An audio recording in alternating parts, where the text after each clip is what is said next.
It's time for WrestleMania! And if you haven't been keeping up with the weekly shows, don't worry, we've got you covered with all the storylines, ins and outs you'll need to know before this year's showcase of the Immortals in Vegas.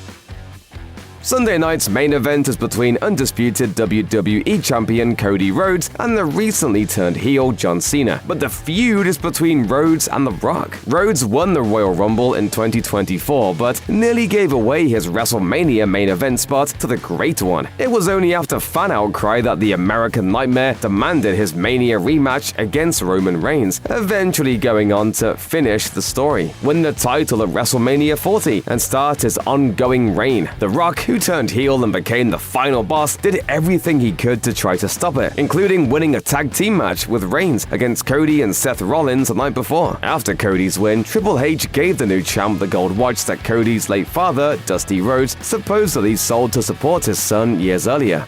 That he pawned so that I could go to acting school.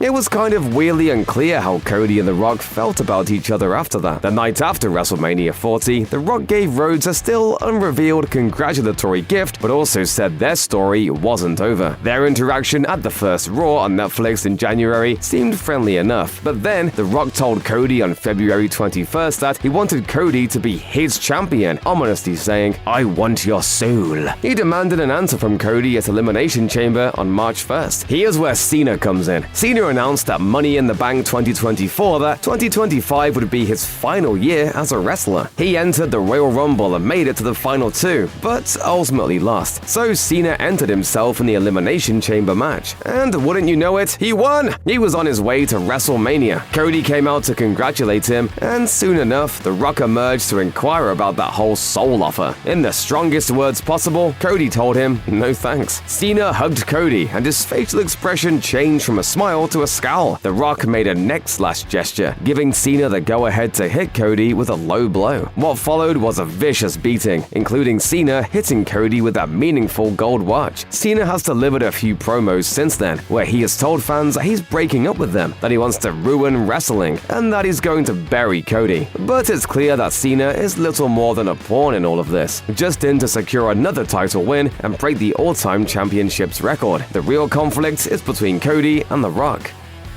The announced main event for Saturday night at WrestleMania 41 isn't for a title. There have been a lot of championship reigns between Roman Reigns, Seth Rollins, and CM Punk, but none of them currently hold any gold. So hey, why not wrestle one another? They all hate each other anyway. Rollins and Reigns' animosity dates back to the breakup of the Shield all the way back in 2014. That was a storyline though. Rollins has done plenty of real-life trash talking of Punk, both before and after Punk's return to WWE at Survivor Series 2023. I mean, he really was just a cancer to my career for many years while he was gone. He an intentional one, you know what I mean? He was a parasite.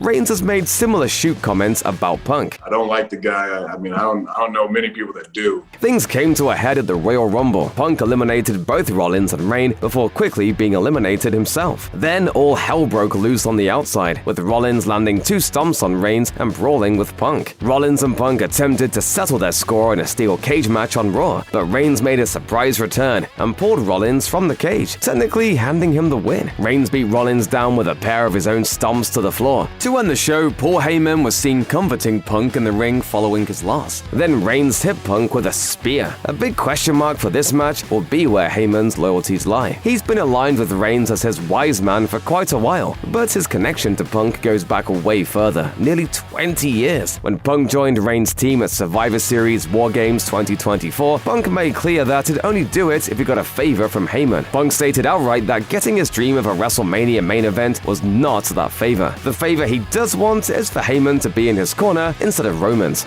Heyman has cautiously agreed to that. Rollins has subtly revealed that he is also jockeying for Heyman's favor, while likewise threatening his safety. Who Heyman chooses is almost sure to determine who will walk away from this match the victor. In the rare title change in the months leading up to WrestleMania, Io Sky pulled off a surprise Women's World Championship win over Rhea Ripley on the March 3rd episode of Raw. That win came thanks, in part, to Women's Elimination Chamber winner Bianca Belair, who distracted Ripley from ringside, and also turned the plans for Mania upside down, making what was expected to be a one-on-one face-off between Belair and Ripley into one between Belair and Sky. Of course, it's not that simple. Ripley inserted herself into a contract signing segment between Belair and Sky on the March 17th Raw. After powerbombing Sky into Belair, Ripley ended up signing the contract, leading to a match between Sky and Ripley on the March 31st Raw, with Belair as the special guest referee. After taking shots, inadvertent and intentional, from both Ripley and Sky, Belair called for a double disqualification. Incensed that she didn't win her title back, Ripley laid out Sky and Belair. Finally, on the April 7th Raw, this triple threat match between the three was made official in yet another contract signing segment that devolved into a fight. One interesting wrinkle to the match is that Belair, the first ever two-time Women's Elimination Chamber winner, has a 4-match Mania winning streak, earning herself the nickname Mrs. WrestleMania. No, she didn't win the Battle Royale she participated in at WrestleMania 34, but she was in next then, and that was on the kickoff. She has won all of her matches at Mania since joining the main roster. This match could pose a threat to her streak. Even considering all his momentum with the fans, no one really expected main event Jey Uso to win the 2025 Men's Royal Rumble. After all, that match also had John Cena, CM Punk, Seth Rollins, Roman Reigns, and plenty of other star power. And yet, that's exactly what happened. With a simple push off the apron, Cena was eliminated, and Uso had punched his ticket to a WrestleMania title match. That's going to be my next shirt, Mr. Word, Mr. Shock the World, 2 times. Rumble and WrestleMania. Uso took a little time to decide who his opponent would be, but eventually decided to face World Heavyweight Champion Gunther. Just a week before the Rumble, Gunther and Uso faced off in a title match on Saturday night's main event. Gunther emerged as a victor after hitting Uso with a series of powerbombs. Gunther has held the World Heavyweight title since beating Damian Priest for it at SummerSlam in 2024. It didn't seem like he was taking Uso's challenge very seriously, mocking his beloved ring entrance through the crowd, beating him down, and telling Uso that defeating him at WrestleMania won't add anything to Gunther's legacy. But then things really heated up on the March 31st episode of Raw. Gunther beat Jay's brother Jimmy to a bloody pulp as Jay was helplessly handcuffed to the ring ropes. It'll be interesting to see how seriously WWE takes Uso's challenge. It's often said that winning the Royal Rumble guarantees a main event spot at Mania, but Rumble winners have found themselves lower on the card in the past, and it's happening again to Uso, who's going to get a semi-main at best. It's happening to Charlotte Flair too. After over a year on the shelf with a serious knee injury, Charlotte Flair made her triumphant return in the 2025 Royal Rumble. I just have kept telling myself that I'm going to come back the best version of the Queen. She entered the women's match at number 27 and stuck it out to become the first two-time Women's Royal Rumble winner. With her pick of which champion to face at WrestleMania, Flair scoped out the competition, facing down then Women's World Champion Rhea Ripley on Raw, and even briefly stopping by NXT. But Flair ultimately chose to take on WWE Women's Champion Tiffany Stratton. Stratton cashed in her Money on the Bank contract on Nia Jax on SmackDown in January, hitting her prettiest moonsault ever to get the 3 counts and become champion. Since Flair challenged Stratton, they've brawled a few times, with Flair standing tall over the younger star on March 7th. However, Stratton got the upper hand on the March 14th episode of SmackDown. Officials attempted to keep the pair apart but failed, and Stratton hit 2 moonsaults on Flair, including one from the top of the Tron. Given how much Stratton has been compared to Flair, her title defense at WrestleMania 41 will definitely be a test of her power to put on a show. Unfortunately, the disastrous promo segment between the two on the April 4th SmackDown, which reportedly went off script, did not do much to help either woman. Only just a few weeks after his WWE debut, former AEW luchador Penta managed to snag an Intercontinental title shot against champion Bron Breakker on the March 24th episode of Raw. As with many championship matches in the build to WrestleMania, it didn't get a proper finish because Judgment Day members Finn Balor, Dominic Mysterio, and Carlito, who had been hassling Breakker for weeks, attacked him to cause a disqualification. They put a beat down on Penta too, after he refused to hit Breakker with a chair. The following week, Penta and Breakker teamed up for a tag match against Balor and Mysterio. The Judgment Day snagged the win after Breakker accidentally speared Penta. After the match, Penta confronted Breakker, saying he speared him on purpose. Just before the April 7th Raw, WWE officially announced a four-way match between Breakker, Penta, Mysterio, and Balor for the IC title at Mania. Though it seems like Mysterio and Balor should have the advantage of being each other's allies in the match, they've shown some dissension. Balor doesn't really trust Mysterio's lady love, Liv Morgan, who used some of her clout to get Dominic into the match.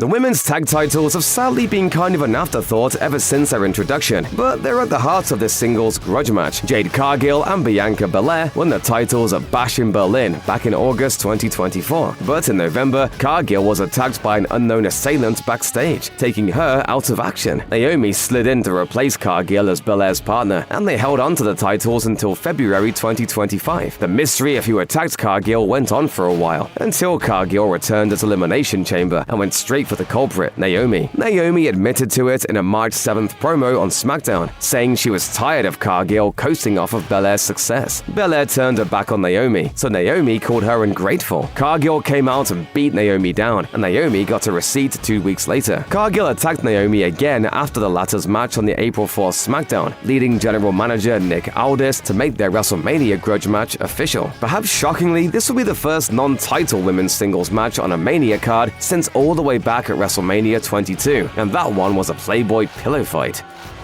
Drew McIntyre and Damian Priest feud has been boiling up ever since WrestleMania 40, where Priest cashed in his Money in the Bank briefcase and took McIntyre's World Heavyweight Championship mere moments after he won it. That 5 minutes or whatever I dragged it out to, because I made sure I milked every second of it, because that was very real. It was very emotional. In June 2024, they faced off again at Clash of the Castle, where McIntyre came up short once again after interference by CM Punk. McIntyre attacked Priest 2 weeks in a row on SmackDown, on March 14th and March 21st, so Priest got his revenge on the March 28th episode, chokeslamming McIntyre onto a car. Not unlike what Naomi did to Jade Cargill, Priest then made an official WrestleMania challenge on the April 4th SmackDown. GM Nick Aldis then officially announced on X on April 10th that the match was on. On April 11th, WWE added a stipulation. It's a Sin City street fight. McIntyre, who had been wearing an eye patch after getting glass in his eye in an earlier brawl, removed it to reveal he's 100% before the match.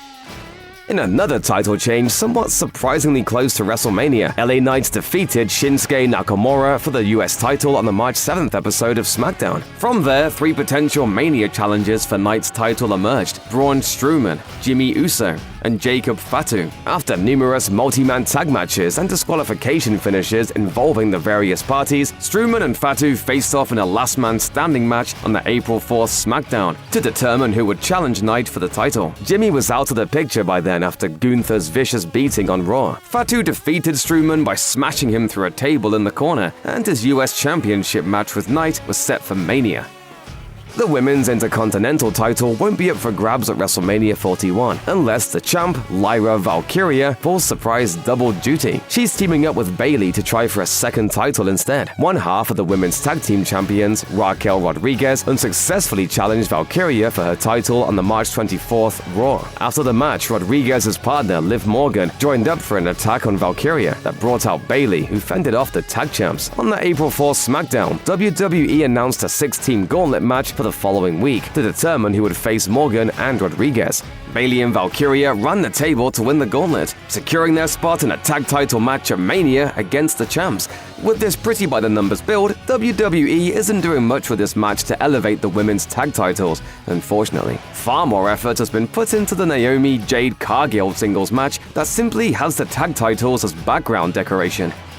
After a few weeks of on-air bickering, AJ Styles called out Logan Paul on the March 31st episode of Raw, so he could call him the biggest douchebag to ever set foot in a WWE ring. Styles then challenged Paul to a match right then and there, but Paul refused, saying he wanted a bigger stage and more money. The segment ended with a brawl. Mere moments after the show ended, General Manager Adam Pearce announced a Mania match between the two high flyers in a post on X. It could be a potential show stealer. Upon turning heel back in December by publicly shaming former member Big E, the New Day Xavier Woods and Kofi Kingston set their sights on winning tag team gold again. They got their chance against World Tag Team Champions, the War Raiders, on the April 7th Raw, but the match ended in a disqualification. The two teams will run it back on night 1 of Mania. In a thrown-together comedy match that's really there just to give Rey Mysterio something to do, he'll face off against El Grande Americano, who is obviously Chad Gable in a mask. Mysterio demanded the match after Americano cheated to win a 6-man tag match on the April 7th Raw. Finally, a match that isn't happening, a planned grudge match between Kevin Owens and Randy Orton, the story for which had been building for months. At one point, the drama involved Cody Rhodes, who Owens attacked several times. The match had to be cancelled after Owens announced on the April 4th SmackDown that he had been dealing with a neck injury for several months and had to bow out because it required surgery. It does appear Orton may get a consolation match, possibly against SmackDown General Manager Nick Aldis. The Street Profits defeated DIY for the WWE Tag Team titles on March 14th, and they're set to defend those titles against the Motor City Machine Guns on the April 18th episode of SmackDown. There have been rumors of a multi-team match, maybe a ladder match for the titles on the Mania card, but if it's going to happen, it'll have to come together quickly. It may be that these titles simply won't make the cut. One match that used to be a WrestleMania staple seems to have now been permanently relegated to the pre-Mania SmackDown, the Andre the Giant Battle Royal.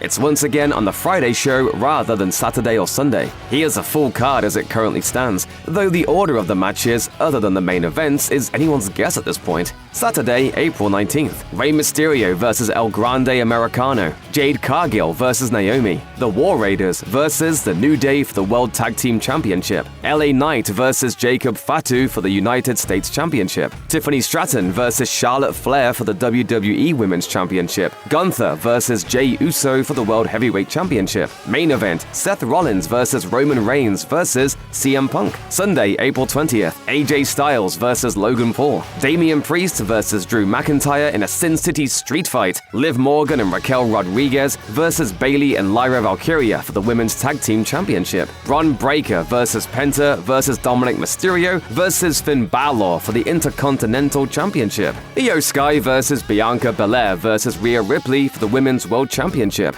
Main event, Cody Rhodes vs John Cena for the Undisputed WWE Championship.